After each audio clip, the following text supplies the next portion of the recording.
Bom dia, boa tarde ou boa noite. Todo mundo bem aí? Sim, sim. Senhor diretor, tudo bem aí? Sim, o senhor gostou da vinheta de abertura? É a vinheta antiga, estamos recolocando-a no ar. Tudo bem. Mais um dia daqueles de resolução de listinha.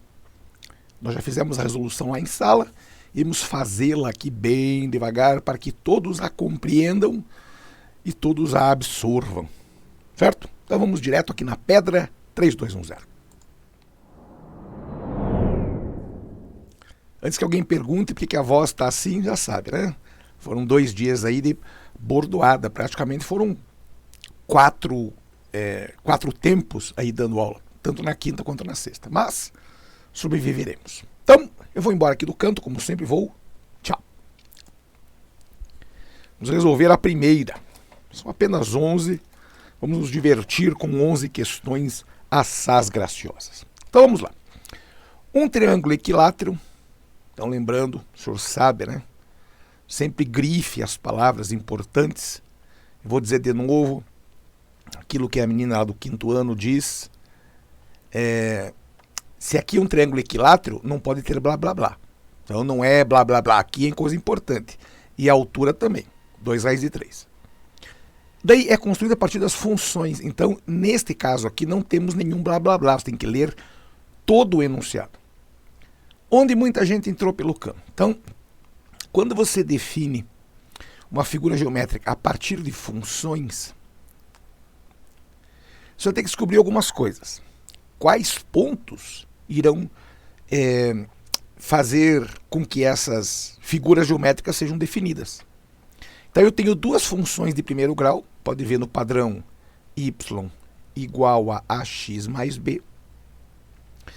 A primeira tem o a, mas não tem o b, então o b é 0. Se o b é 0, eu sei que essa função sai da origem. E a segunda função tem um a negativo, portanto eu sei que essa função é decrescente. Então o que eu tenho aqui? Eu tenho os 2 eixos cartesianos e tenho as nossas funções. Então eu sei que a primeira sai do zero, já que é ax mais b, como não tem o b, sai do zero. Então está aqui. Essa é a primeira, função azul. A função verde é uma função decrescente, que tem coeficiente angular de menos raiz de 3, está aqui, ó, e corta o eixo y no ponto 4 raiz de 3, que para nós não interessa quanto é. Está aqui. Então eu tenho um triângulo equilátero, certo? Ou seja, se o triângulo é equilátero, isto é L, isto é L, e isto é L. Só que a banca desta vez foi gente boa e nos deu a altura desse triângulo fedorento. Está aqui, ó. Por que tão grosso o troço, velho? Por que tão grosso? Vou pintar a casa com isso. Tá aí, certo? Esse é o nosso triângulo definido pela banca. Aqui está a altura, vou colocar no meio. Pronto. Então, o que a banca nos disse? Esta altura aqui é 2 raiz de 3 unidades de comprimento. Certo? Certo. Alguém vai reclamar que o triângulo não está bem equilátero? Ah, por favor, né, velho? Por favor, não reclame disso. Entenda só as coisas, em vez de ficar reclamando. Primeira coisa, como é que eu sei quem é este ponto especificamente onde as 2 retas se encontram? Este ponto, que é o ponto de intersecção entre as 2 funções, é dado quando f de x é igual a g de x. Ou seja, raiz de 3x tem que ser igual a menos raiz de 3x mais 4 raiz de 3. Raiz de 3x, esse cara aqui, que está negativo, vai passar para o lado de lá, positivo. Mais raiz de 3x será 4 raiz de 3. Raiz de 3x mais raiz de 3x, eu tenho 2 vezes raiz de 3x. Isso aqui tem que ser 4 raiz de 3. Grande vantagem nossa. Pode arrancar essa raiz de 3 fedorenta, que ela não vai fazer diferença nenhuma agora. 2x igual a 4, portanto, o x será 4 sobre 2, 2. Ou seja, isto daqui para nós é 2. Olha que bobo que eu vou dizer. Se isso daqui vale 2, isto aqui vale mais 2. Ou seja, eu tenho 2 mais 2, 4. Então, eu tenho que o lado é igual a 4. Aqui você escolhe qualquer uma das fórmulas. Ou você usa a nossa típica, né?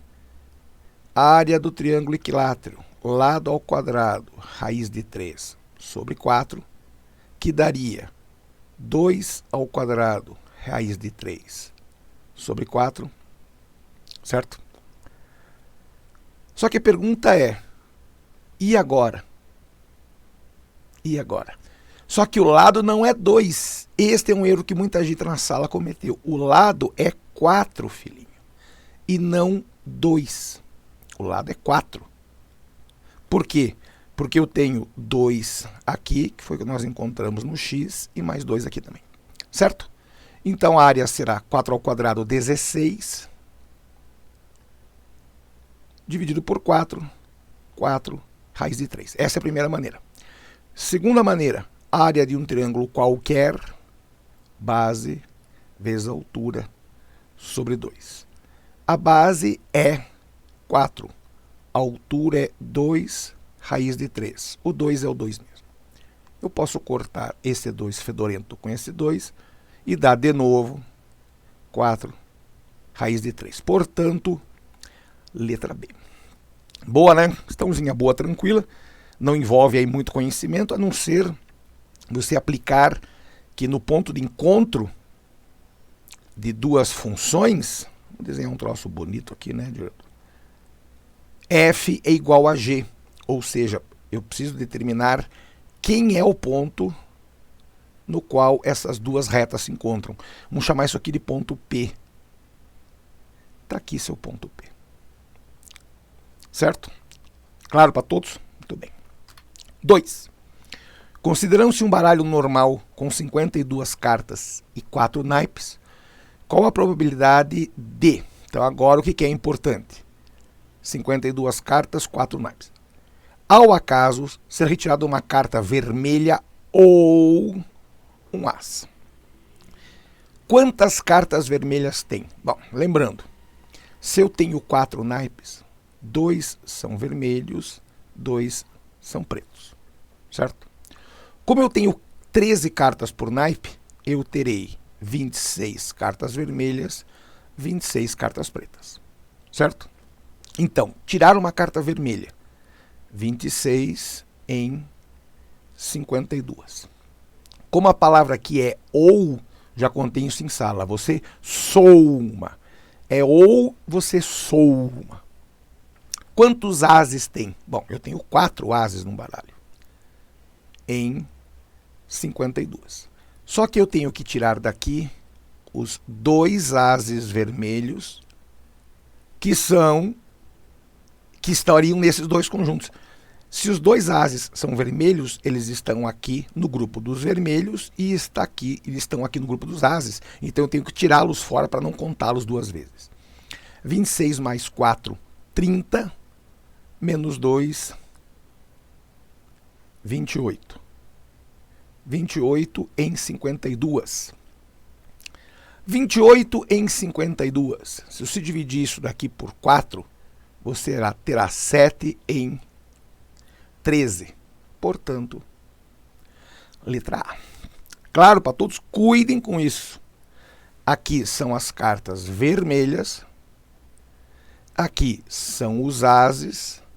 E aqui são os ases vermelhos. Eu não posso contá-los 2 vezes, então por isso que eu tiro dessa nossa continha. Certo? Muito bem. Terceira. Em uma urna há 10 bolas numeradas de 1 a 10. Então, o nosso universo serão os números de 1 até 10. Lembre que não é reticência com 3 pontinhos, são 2 pontinhos para dizer que é de 1 até 10. Quem é o nosso evento? Tirar um número primo. Quem são os números primos de 1 a 10? 2, 3, 5 e 7.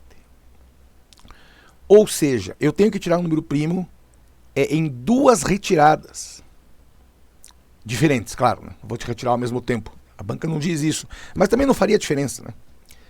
Duas retiradas, atenção Brasil, sem reposição, ou seja, eu tiro, olho a bolinha que eu tirei e tiro da urna.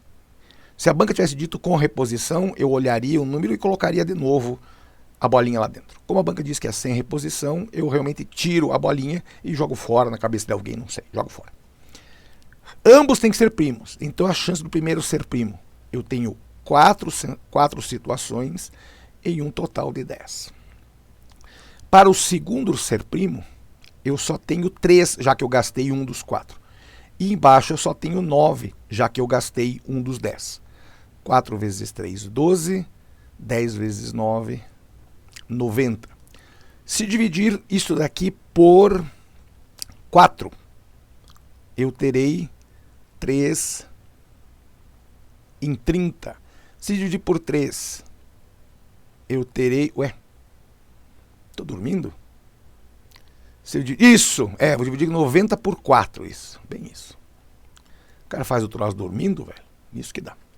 Se eu dividir todo mundo por 3, 4 em 30. Se eu dividir por 2, 2 em 15. Se for fazer a continha, 2 em 15 dá 0,133 dízima periódica. Multiplicando por 100%, 13,3%, portanto, letra C. Certo? Então, dividimos por 4 aqui. Dividimos por 4 de novo, desculpe, por 3. E dividimos por 2 aqui. Certo? E fazendo a divisão 2 por 15, 0,33333. 13,33333. Certo? 13,33%. Boa, né? Boa. 4. Tem um cone inscrito, está dentro de. Prefixo in quer dizer dentro de. Então o cone está dentro do cilindro, conforme essa figura abaixo. E a banca nos deu a relação entre as alturas, H' e H, duas linhas. A banca não deu a altura total do cone, nem do cilindro e nem o raio. Ah, mas daí não dá para fazer. Claro que dá, velho. Claro que dá. Primeira coisa, a banca quer a relação entre o volume do cone e do cilindro. Desculpe, do cilindro e do cone nesta ordem. Ó. Cilindro e do cone nesta ordem. Então vamos lá. Quem é... Por que nessa curva? Quem é o volume do cilindro? Área da base, que é a área deste círculo aqui, πr ao quadrado, vezes a altura do cilindro, a altura que está preenchida, ou seja, H'. Volume do cone. Área da base, πr ao quadrado, vezes a altura do cone, que é H, duas linhas, sobre 3. Por quê? Vou contar no canto aqui uma coisa. Quando você tem figura com bico, que é o caso de cone, que é o caso de pirâmide, acha a área exatamente igual. A área da base, seja lá o que for, vezes a altura. Daí divide por 3. Quando é cone e pirâmide, se divide por 3 para achar o volume. Então, cilindro, área da base vezes a altura. Cone, área da base vezes a altura, dividido por 3. Certo? Eu vou embora do canto. Tchau. Muito bem. Bem devagar. A banca quer uma coisa dividida pela outra. Mas, antes disso, o que eu sugiro? Vem aqui, nesta fedorentice, dessa relação que a banca te deu. A banca não deu isso daqui à toa. Faz multiplicação cruzada. Multiplicação cruzada. Ou seja, 3 vezes H' será 5 vezes H duas linhas. Está aqui, ó. 3 vezes H', 5 vezes H duas linhas. Daí você isola o H'. Não faça piada com H'. A gente já fez essa piada umas 80 vezes por minuto lá da galinha. Cocó! H'. Se eu sei que H' é 5 vezes H duas linhas sobre 3, eu substituo isso nesta formuleta. Só que a banca quer a divisão, ou a relação, como queira, entre os dois volumes. Então vamos lá. Volume do cilindro dividido pelo volume do cone será π r ao quadrado. A galinha, que na verdade é 5h duas linhas sobre 3, dividido por π r ao quadrado h duas linhas sobre 3. Certo? Olha como a matemática é linda. π vai embora com π. Raio ao quadrado vai embora ao quadrado.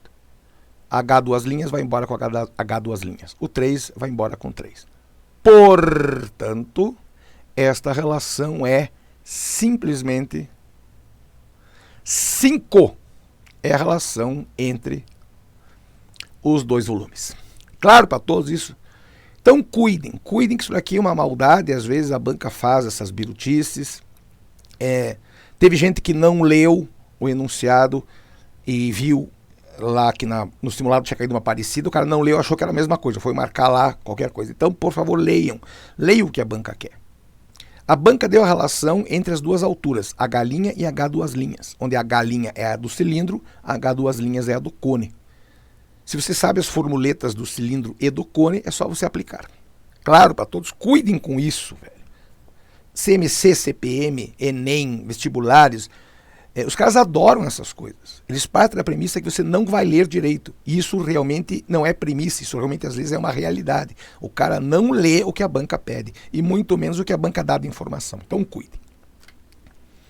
Chama-se densidade, conhecido como ρ, a relação entre massa e volume. Ou seja, ρ igual a m sobre v. Veja que a banca foi gente boa, definiu o que é densidade, como se você não soubesse. Porque tem um Z aqui, velho. A banca definiu densidade, letra grega ρ, entre massa e volume. Tá aqui. Essa relação é constante para cada material, mas pode depender de outros fatores como temperatura. Água, por exemplo. A água até 0 grau, você sabe disso, ela está no estado líquido. De 0 grau para baixo, ela está no estado sólido. Só que entre 4 e 0 é muito engraçado porque ele se torna menos denso. Por isso que o gelo boia na água. Por mais que o gelo seja feito de água, ele boia porque a densidade é menor. Por isso que aqui diz que varia conforme, dentre outros fatores, inclusive a temperatura. E agora começa a parte bem biruta. Sabendo que determinada substância custa R$36 o decagrama, não é desse, é deca. E que um cubo com 2 centímetros de aresta feito desse material tem massa de 50 gramas, qual o preço a ser pago por um cubo de 4 centímetros de aresta feito do mesmo material? Então olha quanta coisa biruta aqui. A banca disse, o preço dessa substância, R$36 cada decagrama. Você tem que lembrar que um decagrama, deca é o prefixo para 10. Então, 1 decagrama é igual a 10 gramas. Então, daqui eu tiro que o grama, e não é a grama, é o grama, custa R$3,60 dessa substância. Claro? Então, se é R$36 cada 10 gramas, cada grama, o grama, custará R$3,60. Primeira coisa. Um cubo de 2 centímetros de aresta. Então, vamos desenhar um cubo aqui gracioso. Vamos desenhar um cubo gracioso. Bem devagar. Nossa, que cubo. Vamos fazer desenhar um cubo decente, diretor, por favor. O cara quer economizar folha, desenha um cubo tudo torto, velho. Vamos desenhar um cubo aqui.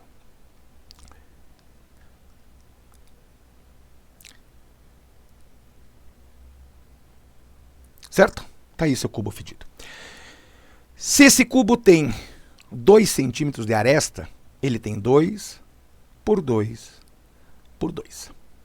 2 por 2 por 2 dá 8 centímetros cúbicos, já que é 2 por 2 por 2.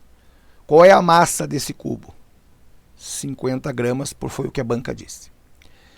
Se o cubo aumentar a aresta para 4, nós teremos um cubo de 4 por 4 por 4, que dará 64 centímetros cúbicos. Então o cubo novo, em vez de 2, terá 4 centímetros de aresta. Então eu terei 4 vezes 4 vezes 4, que dá 64. Olha que bonitinho. O volume aumentou 8 vezes. Era 8, foi para 64. 8 vezes. Então a massa vai aumentar 8 vezes. 50 vezes 8, 400 gramas. Como cada grama é 3,60, você multiplica 400 gramas por 3,6. Isto aqui vai te dar 1.440 cruzeiros. Claro para todo mundo? Veja que nós mantivemos a densidade, que é massa por volume. 50 sobre 8, você poderia ter usado essa relação. 50 gramas está para 8 centímetros cúbicos, que é o volume, assim como este valor, que eu não sei qual é a massa, está para 64. Certo? Fazendo isso, se achar da mesma forma que você teria aí 400 gramas. Portanto, letra A, 1.440 cruzeiros você vai pagar por esse cubo de 4 por 4 por 4 centímetros. Boa, né? Boa. 6. Bom, essa aqui caiu eu não sei quantas vezes, em todas as provas possíveis. No Enem não cai isso diretamente, porque os caras contam historinha. Mas na Federal, no CPM, no CMC, no Instituto Federal e também no Petróleo e Gás lá da Federal do Paraná, os caras adoram cobrar isso. Então eu tenho uma equação exponencial, só que na verdade não é exponencial, por mais que o x esteja lá em cima, você não precisa saber exponencial, você pode usar propriedades de potência, coisa do sexto, sétimo ano. 3 elevado a x é 3 elevado a x. 3 elevado a x mais 1. Isso aqui você tem que lembrar dos primeiros encontros que nós tivemos lá. Isso vale para quinto, sexto, sétimo, oitavo, nono, primeiro, segundo e terceiro do ensino médio. É sempre a mesma coisa. Se eu tenho uma base, que é o 3, elevado a uma soma de expoentes, eu posso fazer isso daqui, ó. Distribuir esse 3 para cá e para cá também. Ou seja, eu terei 3 elevado a x. Como aqui é soma, aqui vira produto. 3 elevado a primeira. Certo? Então, onde você encontrar esse tipo de coisa, por favor, transforme em produto de expoentes. Em vez de soma, se transforma em produto. Então, 3 elevado a x continua sendo 3 elevado a x. 3 a primeira é 3 mesmo. 3 elevado a x mais 2. 3 elevado a x... Sai daí. Vezes 3 ao quadrado. E, finalmente, 3 elevado a x vezes 3 ao cubo. Aqui embaixo tem um 20 fedorento. Aqui tem um 2. E aqui tem um 9. Então, olha que gracioso. Eu tenho 3 elevado a x, 3 elevado a x, 3 elevado a x, 3 elevado a x. Você coloca essa fedorentice para fora, para não te incomodar mais. Deixa esse cara em evidência. 3 elevado a x. Certo? O que nós temos dentro? Nós temos, cuidem que todo mundo esquece desse. 3 elevado a x. Então eu tenho 1 mais 3, que está aqui, mais 3 ao quadrado, 9, mais 3 ao cubo, 27. Certo? Muito bem. Trazer esse parênteses aqui que está brabo, ficou revoltado, ficou longe dos coleguinhas. Então eu tenho em cima isso. Embaixo eu tenho este 20. E do outro lado, 2 sobre 9. Olha como a matemática é bonitinha. 9 mais 1, 10. Mais 3, 13. Mais 27, 40. Então eu tenho 40 vezes 3 elevado a x sobre 20 igual a 2 nonos. 40 sobre 20 dá 2. Então eu terei 2 vezes 3 elevado a x é 2 sobre 9. Agora vem uma mágica que eu contei em sala e ninguém lembrou. Tem um 1 aqui embaixo, ó. Certo? Então isso permite que eu corte este 2 fedorento com esse 2 aqui, já que ambos estão em cima. Então eu posso cortar esse 2 fedido. 3 elevado a x é 1/9. Daí você tem que lembrar daquela outra propriedade que diz assim: 1 sobre a elevado a n é a elevado a menos n. É o que eu tenho aqui, a elevado a n. Por quê?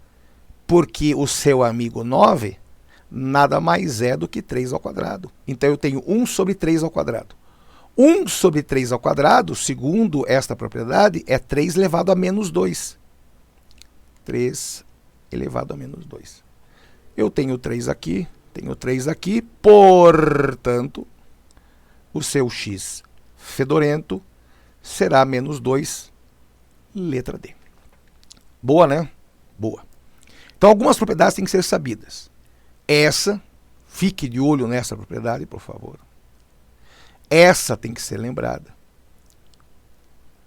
E essa continha boba, na qual eu tiro o 2 daqui e o 2 daqui, já que ambos estão em cima, certo? O que eu não poderia cortar, este 20 com este 2, ó.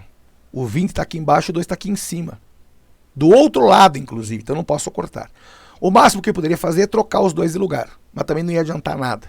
Então, por isso que a banca vos deu essa possibilidade de cortar o 40 com o 20 para sobrar 2, para poder cortar com esse 2 de cima, certo? Muito bem. 7. Dada a função lambda de ρ como sendo menos 0,2 ρ ao quadrado mais 8 ρ, como sendo uma trajetória de um míssil balístico, em homenagem a alguns coleguinhas que gostavam deste tópico. Os caras tinham uma fixação com míssil balístico. Tudo lá para eles era... Tenho saudades dessa época. Era C de capacete balístico, A de armadura balística, D de qualquer coisa balística. A gente se divertiu bastante naquela época. Então, veja, primeira coisa que nós temos que notar. Se aqui tem menos, essa parabólica vai estar com a boca para baixo. Certo? Outra coisa. A equação da parabólica é y igual a ax² mais bx mais c. E notem que tem a, tem b, mas não tem o c. Se não tem o c, ele vai partir da origem e vai até aqui. Olha que engraçadinho. A banca pergunta sobre a altura máxima. A altura máxima, isso, bem essa figura. A altura máxima acontece aqui, certo? Essa é a nossa altura máxima. Porque a coisa nunca fica onde deveria. Então está aqui a altura máxima. Este ponto aqui é a nossa altura máxima. E aqui é o ponto onde a altura máxima acontece. Então lembrando, se é lambda de ρ, aqui está teu ρ e aqui está teu lambda. Lembre que é sempre nesta ordem. Quem vai dentro do parênteses é x, quem está para fora é o y. Como é que eu acho a altura máxima? Altura máxima, que seria o y do vértice, é, nesse caso para nós, o lambda do vértice. Lembrando que o vértice é este ponto, é o bico, como a gente chama. É dado por menos discriminante por 4a. E o x do vértice, que nesse caso será o ρ do vértice, é menos b por 2a. São fórmulas fixas, certo? Então vamos lá. Quem é o lambda do vértice, que será a nossa altura máxima? Menos. Outra coisa, o discriminante tem que ser sabido também. b² menos 4ac. Para nossa sorte, não tem c, o c é zero, então toda essa parte aqui desaparece. Fica só b². O b para nós é 8, está aqui, ó, 8. Então 8², 64. Embaixo vai 4 vezes a. 4 é 4 mesmo, ou a é menos 0,2. Olha que bonitinho. Você corta esse negativo, com esse já não se incomoda mais. 64 é 64 mesmo. 4 vezes 0,2 dá 0,8. É difícil fazer continha com número com vírgula. Multiplica por 10. Multiplica por 10. 64 vezes 10, 640.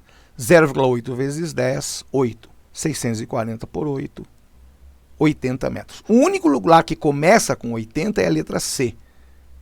Mas deixe quieto que vai que não é.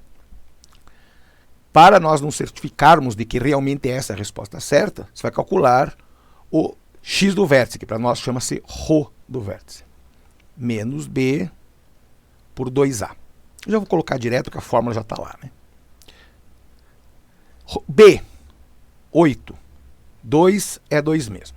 O A é menos 0,2. De novo, posso cortar esse sinal de menos fedorento, se ele não incomoda a gente. 8 por 2 vezes 0,2, 0,4. Certo? Até aí tranquilo? Sim. Sim. De novo, multiplica por 10. Multiplica por 10. 8 vezes 10, 80. 0,4 vezes 10, 4. Cuidem agora. Ainda bem que a banca não colocou 80 e 20, porque muita gente ia achar que esse 20 é esse 20. Não, filhinho. Este 20 é essa distância até aqui, ó. 20. É isso daqui. Eu preciso saber qual é a distância máxima. Então eu tenho que chegar neste ponto, ou seja, mais 20. 20 mais 20, 40. Isso corrobora a letra C. Claro, para todos, cuidem com essas coisas, velho. Quando se for aplicar esta formuleta, as duas, na verdade, o ρ do vértice diz quando que a altura máxima acontece. Isso será exatamente no meio do caminho para a distância máxima. Então, se eu tenho 20 até o momento no qual acontece a altura máxima, eu terei mais 20 aqui também. 20 mais 20, 40, portanto, letra C. Cuidem com isso, por favor. 8. Qual é a probabilidade? Então, probabilidade. Essa palavra é importante. D. Considerando-se o lançamento de 5 moedas distintas ou o lançamento simultâneo de 5 moedas, tanto faz, sair cara em todas as vezes. Pausa. Eu vou contar aqui uma frase no cantinho de novo. Quando se fala em probabilidade, se você pegar 5 moedas e jogar para cima e esperar elas caírem, ou jogar uma moeda de cada vez, tanto faz. Para nós, tanto faz. Claro, desde que as moedas sejam iguais, não sejam moedas viciadas, enfim. Então, quando a banca não diz nada, que é o caso aqui, você parte do conhecimento, da premissa, de que as moedas são todas iguais.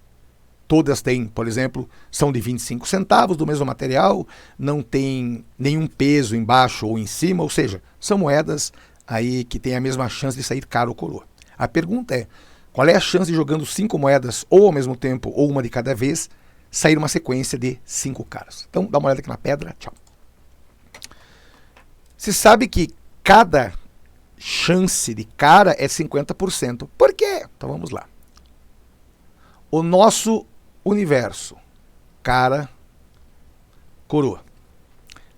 Quem é o nosso evento? Sair, cara.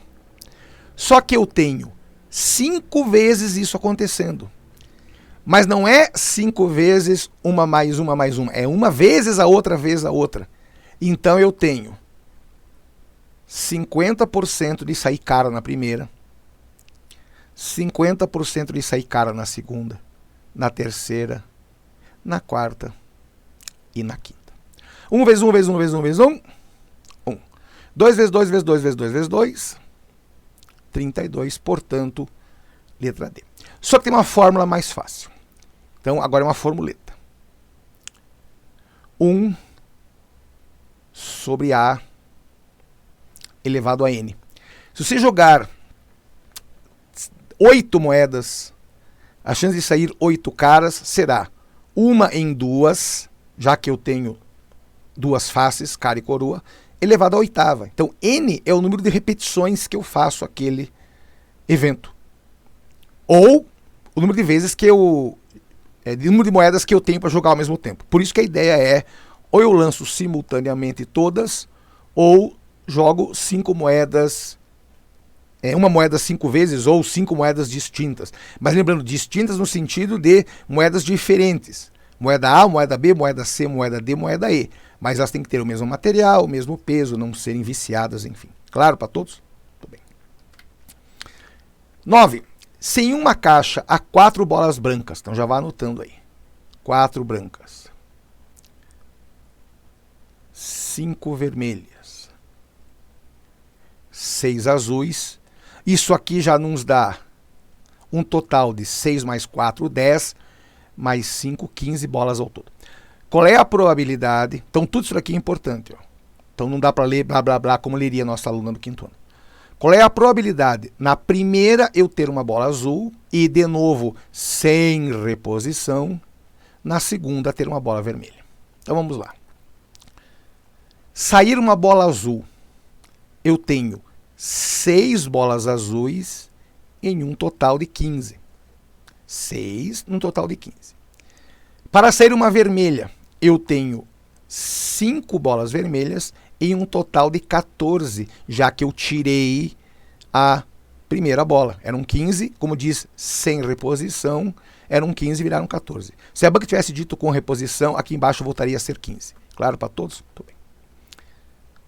Este 5 vai embora com 15, então aqui fica 3, certo?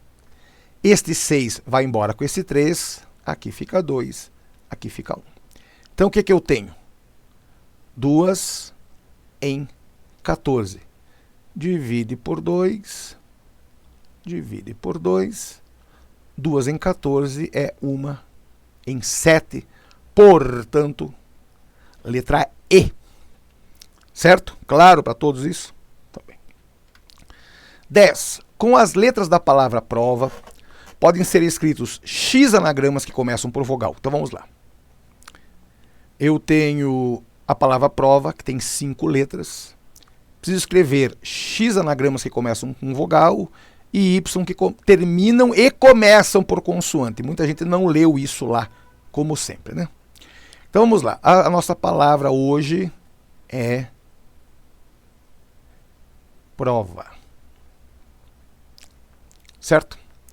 Vamos lá. Situação 1. Tem que começar por vogal. Então eu tenho aqui. Ou começa por A, ou começa por O. Se eu gastei o A, sobram 4 letras. Se eu gastei o O, sobram 4 letras. Ou seja, aqui eu terei fatorial de 4 e aqui eu terei fatorial de 4. Fatorial de 4 até ontem dava 24. Aqui embaixo também. Somando as duas, 48. Se é 48, isso aqui tudo vai embora. Sobram A e B. Segunda situação, que para variar as pessoas não leram. O cara não lê as coisas direito. Começa e termina. O povo achou que só começava. Não, velho. Começa e termina. Então, olha que bonitinho. Não perca tempo fazendo todas as possibilidades na mão. Ah, começa com P, termina com R. Começa com P. Não deem tempo para isso. Mas tem uma coisa que você pode fazer. Ó. 1, 2, 3. Eu tenho 3 consoantes. Então, aqui na frente pode ser qualquer uma das 3. Certo? Tem que terminar com consoante. Se eu gastei uma aqui, sobram 2 aqui. E aqui no meio pode ter qualquer coisa. Certo? De novo isso. Então aqui é uma consoante. Eu tenho 3, P, R e V. Aqui sobram só 2 consoantes, porque eu já gastei uma aqui, sobram só 2.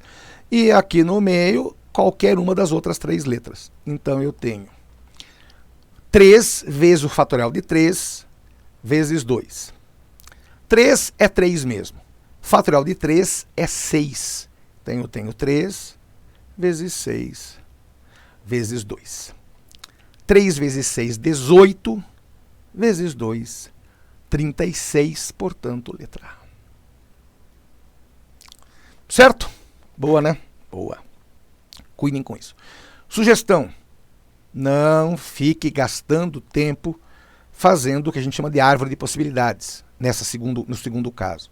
Eu vi gente escrevendo lá, P e R, P e V, R e P, R e V. Até você fazer isso já acabou a prova, o fiscal já está em casa dormindo. Então se você sabe que tem 3 vogais, aqui na frente serão 3 vogais, olha. Desculpa, 3 consoantes. Se eu gastei uma aqui, só sobram 2 aqui. E aqui no meio pode ser o resto que sobrou, qualquer uma das 3 letras. Certo? Boa. Finalmente, essa daqui é uma das melhores. Lá na nossa listinha, eu não sei porquê, acho que eu estava dormindo, faltou essa informação aqui. Mas vamos lá. Considere a ponte abaixo. Sabendo-se que é a espessura de cada um dos pilares, é que eu fiz uma maldade, eu não contei o que era pilar, né? Pilar é isso daqui. Isso aqui é um pilar. É de 60 centímetros e que dê a distância D, ou seja, isso daqui é 3 raiz de 3 vezes H, onde H obrigatoriamente é a altura, né? E as medidas estão em metros. Qual é a distância entre A e B? Então vamos lá. Primeira coisa, eu vou sugerir que você extraia desta figura uma informação. Isso eu vou sugerir que você faça. Este ângulo aqui, 60 graus. Aqui embaixo tem 3, porque a banca disse. E daí tem a altura H, que eu não sei quem é. Então olha que bonitinho. Se pode usar a relação de tangente. Tangente de 60 graus será o lado para o qual eu estou olhando dividido pelo lado no qual eu estou pisando. Então, se eu estou aqui, veja, eu estou sempre aqui, ó, no pontinho. Eu estou olhando para o H, certo? Então, a tangente de 60 será o lado para o qual eu estou olhando, H. Dividido pelo lado no qual eu estou pisando no 3, então não tem como errar. Tangente de 60, lá da sua tabelinha, tangente de 60 é raiz de 3. Então, daqui você tira que a altura será 3 raiz de 3, certo? Então, eu tenho essa altura H. Esta altura H é 3 raiz de 3. A banca disse que a distância D, que é a distância entre os pilares, é 3 raiz de 3 vezes H. Então, eu tenho 3 raiz de 3 vezes o H, que também é 3 raiz de 3. 3 vezes 3, 9. Raiz de 3 vezes raiz de 3, 3. 9 vezes 3, 27. Então, eu tenho a distância D. Tenho a distância D, tenho a distância de A até o primeiro pilar e tenho a distância do segundo pilar até o B. E tenho também a espessura dos pilares. Lembre que tem uma maldade aqui, que a banca fez de propósito, que é misturar centímetro com metro. Todas as distâncias estão em metros, menos a espessura do pilar fedorento. Então, quem é a distância AB? Serão os 3 metros que eu tenho de A até o primeiro pilar, mais 60 centímetros, que é a espessura do primeiro pilar, mais os 27, que é a distância D, mais 0,6, que é a espessura do segundo pilar, mais 3, que é a distância do segundo pilar até o ponto B. 27 mais 3, 30. 30 mais 3, 33. 33 mais 1 e 20, 34 e 20, portanto, letra E. Boa, né? Questãozinha tranquila, desde que você lembrasse dessa relação aqui no triângulo retângulo, certo? Voltando aqui para considerações finais. Você veja, uma lista dessas resolvida em 45 minutos. Claro, né, eu faço isso há 40 anos, mas minha sugestão, quanto mais o tempo passa, mais a distância entre você e sua prova diminui. Então, filhinho, é hora de você começar a pedir ajuda para nós. Tem dúvida, cara, mande mensagem, WhatsApp, Instagram, Facebook, sinal de fumaça, pombo correio, tambor, o que tiver disponível. Escreva com carvão, a gente lê aqui, olha de longe com microscópio, inclusive microscópio é bem para isso. A gente usa o telescópio, usa o satélite né, que está aí embaixo, em cima da Terra, embaixo da Terra. O cara está dormindo hoje, desculpa. Ok, diretor? Não, né? Então tá bom. Então, 45 minutos para resolver 11 exercícios. Então, minha sugestão, faça isso tantas vezes quanto forem necessárias para que isso seja absorvido por você. Certo? Segure, porque daqui a pouco, ou amanhã, ou ano que vem, ou não, eu volto. Qualquer coisa, grite, avise, estamos aqui à disposição. Eu vou, e um dia eu volto, ou não. Grande abraço, fui!